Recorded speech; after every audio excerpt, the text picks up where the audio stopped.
the world changes, so do our perceptions of things. Acknowledging this important truth, can you give an example of how your thinking about certain yogic issues changed over the years of practice?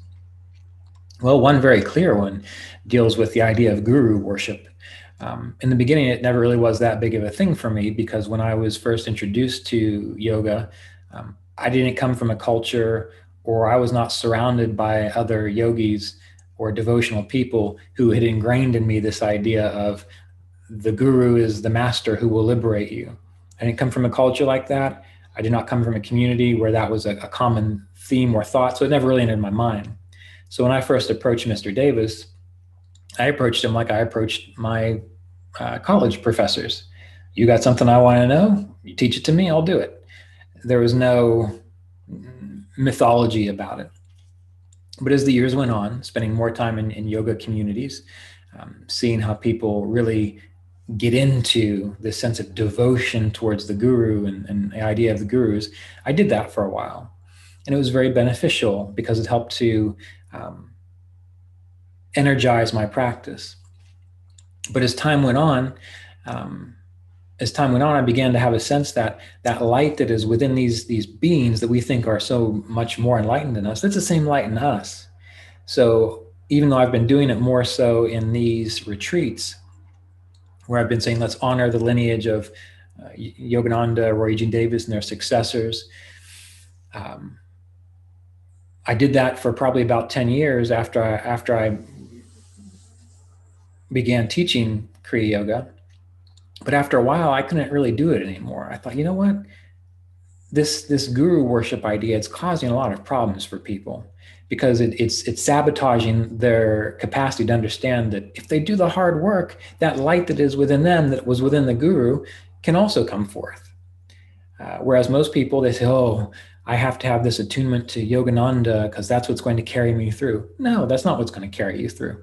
So I began to shift and recognize that there was a sense of we are all part of this being and we're just realizing it.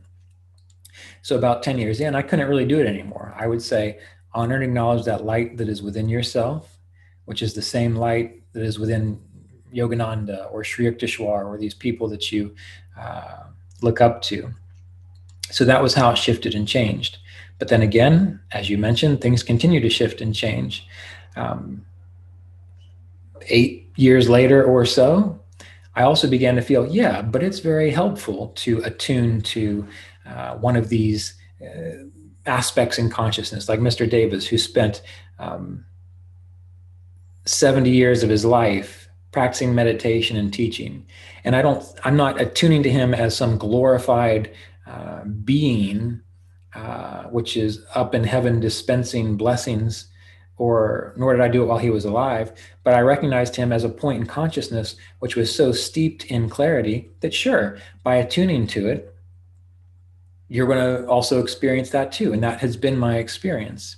In the same way that I find that when I think about meditating as though I am at CSA, so when we do these chants in the morning, I remember being at CSA in the early morning hours, and Mr. Davis would lead these chants.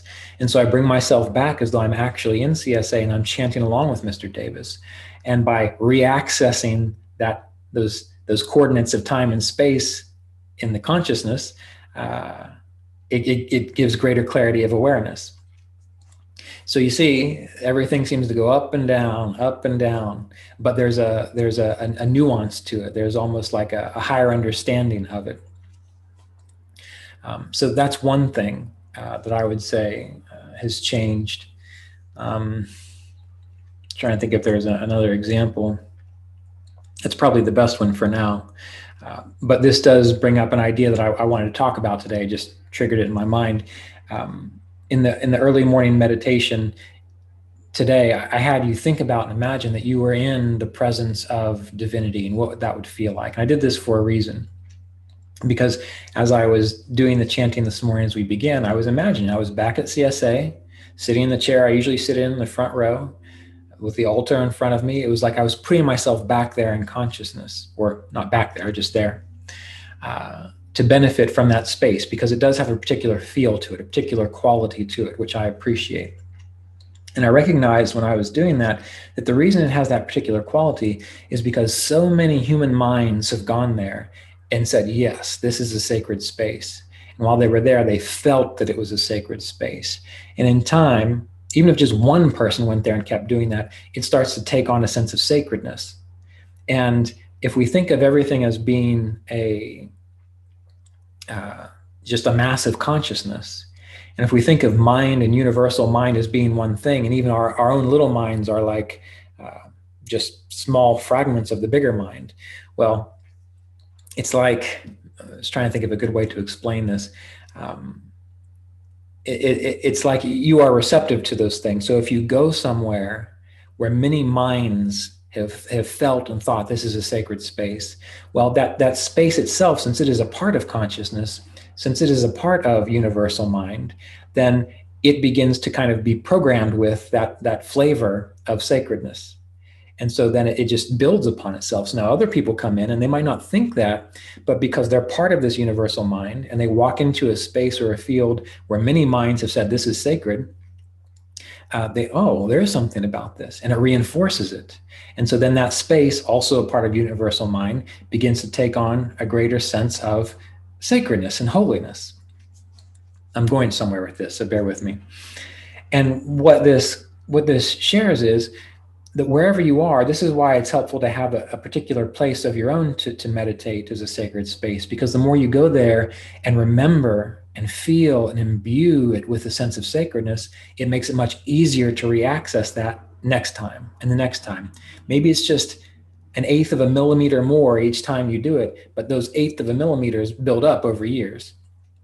And that's why, say when you walk into someone's house and it's a kind, loving house, you feel calm and you feel okay there, because that house or that space is part of universal mind, and other human minds have been there that have felt calm and collected and peaceful. And so it has that quality now. So when you walk in, since you're a part of this universal mind, your little antenna of a nervous system says, oh, that's okay, I get that. And then it reinforces it. Whereas maybe you've noticed walking into a room or to a house where there's a lot of aggression, where there's a lot of dysfunction and pain, and you start to get uncomfortable and think, oh, this isn't, I don't like this. It's just because you're walking into a program of universal mind that has been created by consistent patterns of behavior there, which has been reinforced by experience, and it keeps to build upon itself. So I'm telling you this so that you start to maybe not just always try to run away to somewhere like CSA or someplace you consider to be holy, but recognize that wherever you are, if you consistently can spend some time generating clarity, peace, sacredness, consistently in a similar space, you are programming that part of the universal mind to support that, to sustain that. And then it makes it much easier for you to access that as you go. And that can be very helpful. And then in time, once you really get clear inside, you begin to start just seeing the whole world like that. You begin to start imbuing the whole world like that. And then as Sri Yukteswar says, you become less influenced by external powers or experiences. And now the world itself, and it's like a light of clarity is flowing through you. So if you walk into a space, no longer are you going to be subject to, oh, this is a creepy, weird space because of stuff that happened into it. But because your clarity is so strong in this body, in this incarnated unit, when you walk into that space, you're breaking down those negative patterns, even if it's just a little bit.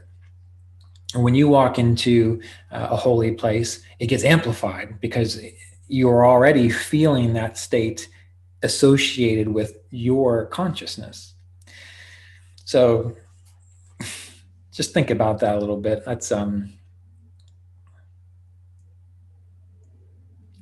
didn't quite want to go that far, but I think that might be helpful to consider those things. But then again, one further step to it. You know, I talked about earlier in this week how you shouldn't affirm things that you don't want to be true for you. That Mr. Davis would always say, never affirm something you don't want to be true for you. And that's why when people walk around acting confused all the time, feeling confused, I say, if you're that way, start just feeling, get in a sense of, I'm not confused. And what would it feel like if you truly were not confused, if things just made sense? Even if intellectually, right at that point in time, and maybe for a few weeks or months, things still don't intellectually make sense. But what happens is by starting to generate that feeling of, no, this makes sense, things will start to make sense. Intellectually, your mind changes, your nervous system changes, and you're more easily able to put things together and be discerning. So your life, your conscious experience is part of this cosmic universal mind, and you are always in it because this is your temple, right? That's why they describe the body and this is the temple. And so you want to associate your temple with clarity, with sacredness, with love, and with peace. And so you start by doing that in a particular room where you meditate every day, or you start by going to a church or a temple or a meditation center where you can feel it.